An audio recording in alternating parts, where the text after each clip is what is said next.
Alright, another edition of SmarkCast. It's going to be another predictions edition, so get ready on that one. I'm going to be predicting the NXT Takeover Rival special event, which should be outrageously awesome. I'm really looking forward to that. NXT rarely puts on a bad show. Before that, I'll put a timestamp on there, so just in case you want to skip everything, just get right to the predictions. We'll talk about Raw, the Rollins situation, and take another look at Fastlane real quick. For right now, we'll start with Raw. Raw was at best. It wasn't great, but it wasn't exactly bad. Highlight of the night was definitely that Wyatt and Ziggler match, and I kind of hope that they have a match at Fastlane. Ziggler ain't doing nothing, Wyatt ain't doing nothing. You put Wyatt over at Fastlane and give him a little more momentum going into WrestleMania, where he'll probably face Taker. I'd say that Taker will make his first appearance at the Raw after Fastlane. I don't see him making an appearance at Fastlane because Sting is already going to be there, and they don't want to kind of, overshadow that. But he could. If he made it, it would actually make Fastlane better. So I'm kind of hoping to see that and give them another 20 minutes or so to put on another good match. As for the rest of Raw, the main problem I had with it was that they used talent, the same talent. It started with a tag match with Big Show and Kane versus Reigns and Daniel Bryan, and then they had another match at the end of it, and Seth Rollins wrestled twice, and a lot of people were left off Raw because all the time was being filled with other people, and that kind of irks me when they do that. It even kind of gets to me when Bray Wyatt has a match and then has a promo later in the night. So, why can't he just have the promo after the match? That was something that bothered me, and another thing that really bothered me was the crap endings, the DQ endings. It's like WWE doesn't know how to book a solid ending anymore. They have to do a DQ. So, Raw was I think that Dolph Ziggler and Bray Wyatt saved that Raw from being bad.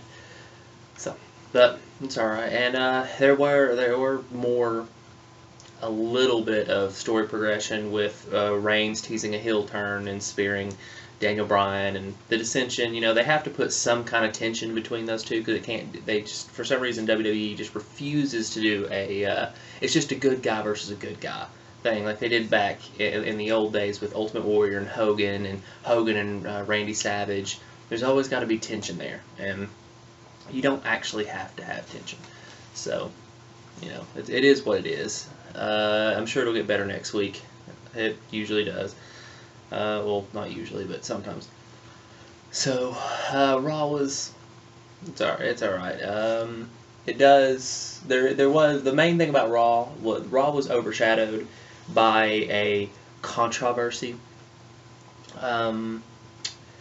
by Rollins. Someone hacked Rollins' Twitter and released a nude photo of a NXT diva, and apparently Rollins has been cheating on his fiancée, so his fiancée released nude photos of Seth Rollins. So everyone was going crazy about that, and what made me laugh the most was everyone's like, oh no, now Rollins is going to get released, and people who actually believe that are ridiculous. Because WWE looks at Seth Rollins as the anti-Cena right now. He is the top heel. They're not going to release the top heel. It doesn't matter what Seth Rollins does. Seth Rollins would have to, and excuse the expression, but it's the only thing I can think of right now, Seth Rollins would have to pull a Benoit to get released. So, he's not getting released, people. And then the whole thing that caused this was someone released a picture of a thing saying that he was going to get released because it's in his contract that there's a morality clause that says he can't have nude photos online. And I'm sitting here thinking about it, and I'm like, if this were real, if this morality clause were real, Lana would be gone, Brandy Rhodes would be gone, pretty much a lot of people would be gone, because a lot of people have nude photos on. Randy Orton has nude photos online. He would be gone. So, I mean, there's a lot of people that would just be out, and Seth is going to be fine. And I said on Twitter when everyone was freaking out, I said, I guarantee you he doesn't even get punished. And last night he apologized on his Twitter, and it looks like he's not getting punished. And what I said was what's going to happen if he gets punished at all. What's going to happen is he is going to cash in Money in the Bank, and he's going to fail. That's it. And he will be champion later down the road. He doesn't need that Money in the Bank contract. So Seth Rollins will be fine. Seth Rollins is one of the best things they have going in the WWE right now. So they're not gonna release him. Just relax. It'll be fine. So either way, I meant to call into the Wrestling Heads last night and talk about it, but I didn't have time. I was doing some nice philosophy homework, which is just a blast. So yeah, but if you I'm waiting on them to put their show on YouTube because I'm interested to hear what they have to say. And if you don't listen to Wrestling Heads, that's where I'm from. That's what I do. That's where I put my SmarkCast now. SmarkCast is basically brought to you by Wrestling Heads. It's a website. It's great. If you haven't listened to the radio show, do it. It comes on at 11:30 after Raw. And they have some interesting point of views on things, and I'm going to be listening to that so I can hear what they have to say about Rollins. But it's just, the whole thing is a huge mess, and nothing's going to come of it. So there you go. As for, let's see, Fastlane. Nothing really has been added to Fastlane, but this part comes from an email. The same guy who gave me the idea for Sean, who gave me the idea for the fantasy booking last week, emailed me and said, I didn't like your fantasy booking of Reigns, and Daniel Bryan, do it again. So to appease him, I will do that again, but it's more like, it's fantasy booking, but it's more like what should happen. One of those guys has to turn. I don't know why I'm feeling that way. I just think one of those guys really needs to turn. And they've been teasing Reigns, and usually it's the opposite person of who they're teasing. So Daniel Bryan turning would be fantastic. But I would love to see Reigns turn, and Reigns turning and joining the Authority. The Authority hires him on as a hired gun to take out Brock Lesnar. Now what this could do is have multi-layers of continuance. You have Reigns come in as the hired gun. He takes out Lesnar, and then Rollins automatically cashes in, and the Authority comes out and said, no, you did what we needed you to do, and Reigns can go right back to face. They did it with Ryback. Ryback went face, heel, like in a span of 2 weeks. So they can do that. Why not? And then you have Reigns joining the Authority, and Rollins is like, what's this? Why are you getting this guy in here? And Rollins turns face, cashes in on Reigns after he wins, and walks out of WrestleMania a face and the champion. Multi-layers, they could do that. And with Daniel Bryan, I don't know why they would turn Daniel Bryan heel, but, you know, why not? I mean, they're not really... that's the new rumor, is that he is going to be added to the WrestleMania main event again, and they're going to repeat the same thing they did last year. I don't think it's a good idea. I think it devalues the Rumble. It makes the Rumble basically worthless. So if they do this, I think they should next year just say, hey, you know, whoever wins the Rumble might get a shot at WrestleMania. Whoever wins the Rumble gets a #1 contendership match at Fastlane. Why not just start doing that if you're going to keep changing the Rumble? If you're going to keep changing the main event Rumble winner. You know, you could just try harder next time. You knew you were going to get that reaction. Why not have Daniel Bryan win it the entire time? And one of my things is how illogical the whole situation is. Bryan's been gone for 9 months. He comes back, loses clean to Bray Wyatt, and then spends 9 minutes in the Royal Rumble, and suddenly he's probably getting a title match. Doesn't make sense. And Reigns, even though he may not deserve it because he's not ready yet, but still, he's been on a roll. He's been winning. He's only lost to the Big Show, and that was a janky win at best. And then he wins the Rumble, and now he has to share his spotlight with someone else. Which we're probably getting another 3-way at WrestleMania with Daniel Bryan overcoming the odds. So it's illogical, and I know the argument is there that Daniel Bryan deserves this title shot because he never got his title shot. Well, by that logic, Randy Orton never got his either. So throw him in there, make it a fatal 4-way. I mean, if you're gonna go all out, you need to go all out. Make it logical. But I digress on all of that because I'm going to be the fanboy that I am, and I'm going to watch WrestleMania, and I'm going to enjoy WrestleMania, and I'm going to be cheering for Daniel Bryan and doing my yes chant.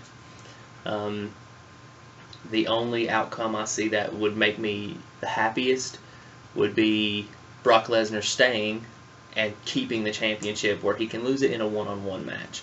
Because this whole thing is coming down to Daniel Bryan's going to pin Roman Reigns, or Roman Reigns is going to pin Daniel Bryan. I don't see Lesnar taking the loss. I think Lesnar needs to take the loss. Because whoever beats Brock Lesnar will be the top guy. Because right now, Lesnar's unstoppable. It's just, the whole thing is kind of, yeah. So I'm kind of hoping that there is some kind of heel turn coming in here. It just would add a little spice to this, because as of right now, it's the exact same thing as last year, except, well, to counterpoint what I want, if Reigns turns heel, it'll be Daniel Bryan versus 2 heels. So that would be exactly last year. So maybe Daniel Bryan turns heel, because that would make it a little different. This time it'll be Reigns versus 2 heels, and maybe he can overcome the odds. I don't know. So I'm not exactly looking forward to Fastlane. Kind of looking forward to Fastlane. It looks like the Usos and Naomi versus the Brass Ring Club and Natalya will probably be added, which I think that Usos should go over, but Naomi should pin Natty in it. That way it's like, well, Brass Ring Club has an argument. Well, you never beat us, so we beat you clean. We should get a title shot. WrestleMania rolls along, and we have Brass Ring Club versus Usos. Brass Ring Club could win the titles, because I don't want the Ascension anywhere near those titles. As for, and of course, Stardust and Goldust seem to be headed for a feud, which is awesome. I'm cool with the Stardust being heel, Goldust being face. I just kind of wish that Stardust would turn back to Cody Rhodes. But, I'll take a Stardust versus Goldust any way I can take it. So, I'm okay with that. I'm digging where they're going with that, with Stardust going crazy. So, alright. So, that pretty much catches us up with WWE. So, I think we should switch over to NXT, which is roughly 14 minutes in.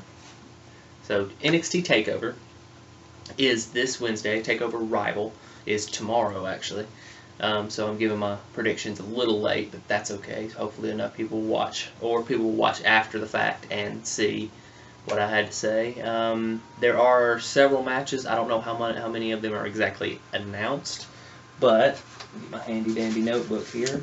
There seem to be 5 matches announced. With also, I do believe that we will finally get to see the debut of Solomon Crow. That will probably happen at the beginning, because it seems like debuts seem to happen at the beginning of takeovers. Who Solomon Crow comes after, I don't know. I'm thinking he needs to go after Tyler Breeze, because no one could put him over better than Tyler. It seems that Tyler Breeze and Hideo Itami have been having a little bit of tension. Maybe have them have a segment at the beginning, and Solomon Crow interrupts that and takes them both out. Don't know. Hopefully, we'll get something akin to that. And pencil. So, but as for the matches, we've got 3 really good matches and 2 good matches. Baron Corbin and Bull Dempsey. I'm not 100% sure this is announced. I believe it is announced as a no DQ match. With Baron Corbin and Bull Dempsey have been feuding for months, and Baron Corbin has actually beat Bull Dempsey in what was pretty much a squash match. It was just Baron Corbin beating Bull Dempsey, plain and simple. Bull Dempsey wasn't happy about that. He's been interfering with his matches. This is a no DQ, which means Bull Dempsey can cheat his way to a victory legally. And that's what will happen. I see Bull Dempsey winning this. They'll have one more match in this feud where Baron Corbin will go over clean, ending it. But for right now, Bull Dempsey's going to win. They need to build Bull back up because they're kind of high on Bull. He is an alright wrestler. He's a big guy, and he's kind of agile, but to me, I'm not a huge fan of him. I kind of like Baron Corbin. I like him more since the Adrian Neville match, when he showed that he can actually go for longer than 20 seconds, and it was actually a really good match too. So Baron Corbin will be big. He'll be big in the company. The next one, Lucha Dragons versus Murphy and Blake. This one's kind of weird. Murphy and Blake kind of came out of left field to beat the Lucha Dragons. I still don't quite understand the logic behind it. I mean, to me, the Vaudevillains should have got it, because the Vaudevillains are probably the best tag team in NXT right now, and I don't understand the whole giving the nod to Murphy and Blake thing. But this is just a typical rematch. The Lucha Dragons are going to lose this. Murphy and Blake are going to still be champions. The rumor is that Lucha Dragons are splitting. Kalisto is going to the main roster. And Sin Cara has been in the main roster for a few, and he's been having his matches, losing some, winning some. No one really cares. Sin Cara's been out there, and no one's really been paying attention. So, I think Kalisto will be more of a highlight, because he is a cruiserweight in the body of a bigger man, which is pretty cool. He's still rather small for a typical heavyweight, but he's still, but that match, I'm not really looking forward to it because I don't really care. I mean, I like the Lucha Dragons, but their title reign became very stagnant very quickly. It wasn't like, it was just like Ascension. The Ascension just became really stagnant. So we need a tag team that will not be stagnant, and that is the Vaudevillains. So I'm hoping that Murphy and Blake's next feud is the Vaudevillains, and the Vaudevillains go over. I really hope so. Next up, the #1 contenders match, which it's a tough one. There are 2 matches on here that could be that are going to be possible match of the year candidates, and this is one of them. Finn Balor versus Adrian Neville. I think this could steal the show, but the main event could steal the show too. It's going to be a tough call, but Finn Balor versus Adrian Neville. This is going to be high flying. It's going to be technical. It's going to be everything. Just watching the entrances will be worth it. Finn Balor's entrance is amazing. Everything he does is amazing. So Finn Balor and Adrian Neville, I'm excited, and it's one of those matches where I don't even care who wins. It's just going to be an amazing match, and I expect the NXT crowd to really be into it, with probably giving us a "We're not worthy" chant at the beginning, and a "This is awesome" chant before the match even starts. Which, even though Mr. Vince Russo thinks that's dumb, he can suck it, because that's not dumb. That's called passion. Something that Vince Russo hasn't been able to get out of a crowd in over 10 years. So that's someone who, I mean, we should apologize for being excited about a match early. I mean, before the match happens, dude, Vince Russo just needs to go away. I mean, I used to have so much respect for that dude, but now I just don't even care. Everything he says, it's just ripe with jealousy. Like, he is so jealous that he did not create this environment. So, you can suck it. But Finn Balor versus Adrian Neville. Finn Balor's going over here. Adrian Neville needs to start losing a little more so he can go up to the main roster. And I think that will be happening soon. So, Finn Balor, #1 contender, which is insane. I'm not exactly agreeing with it, but at the same time, it's logical because he has been winning ever since he came back, or ever since he came in to the NXT. So he could go up there. I don't think he'll win the title, but he might. Finn Balor wins that one. The next one is another one I'm looking forward to. Should be insane. Charlotte versus Bayley versus Becky Lynch versus Sasha Banks. Fatal 4-way, women's title. First person to get a pin wins it all. I think they're doing this as a way to get the title off of Charlotte without having Charlotte being pinned. There are two people who can win this match, Sasha Banks and Bayley. Bayley has seniority, but Sasha Banks is hella over and amazing in the ring. Personally, I would give it to Sasha Banks, and that's who I'm going with, but I would not be surprised at all to see Bayley come out with a title. Charlotte could win it. I don't count her out either, but I think right now the Divas are in desperate need of another.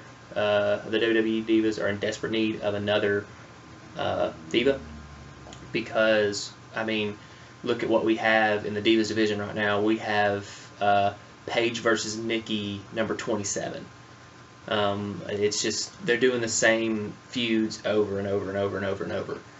So we need some new blood. We need something fresh. And Charlotte needs to lose that title and go up to the WWE main roster.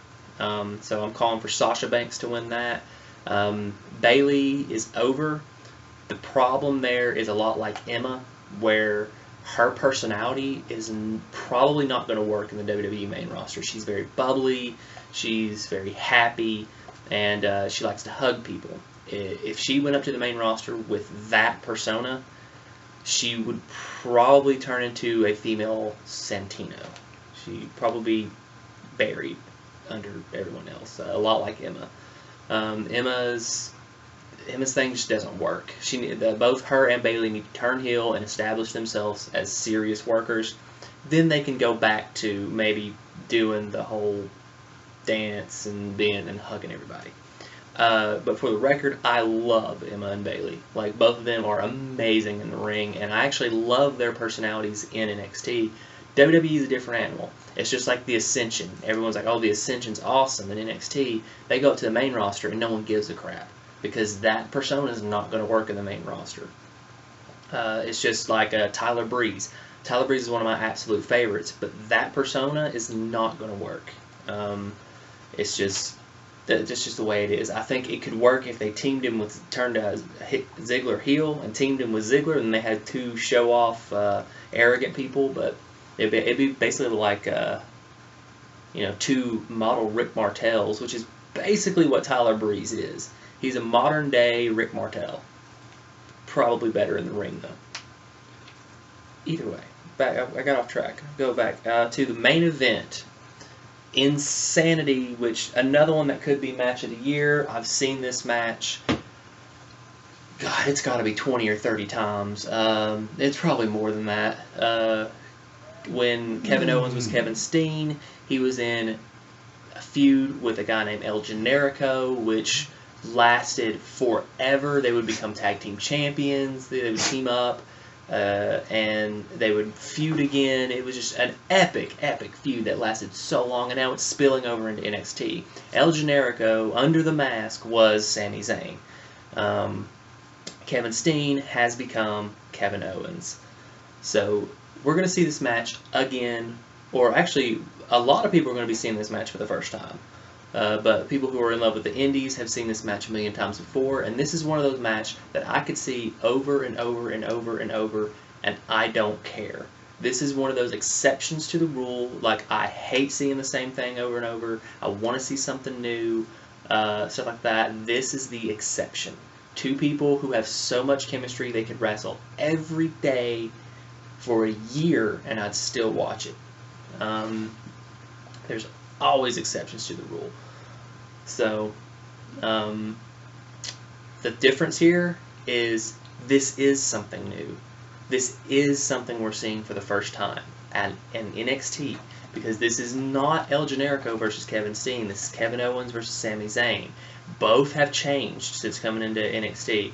Kevin Steen has become more of a aggressive powerhouse than a fan favorite guy who overcomes all the odds. El Generico has become another fan favorite, but he is still the same guy that overcomes all the odds. So, getting to the match, this is going to be absolutely insane.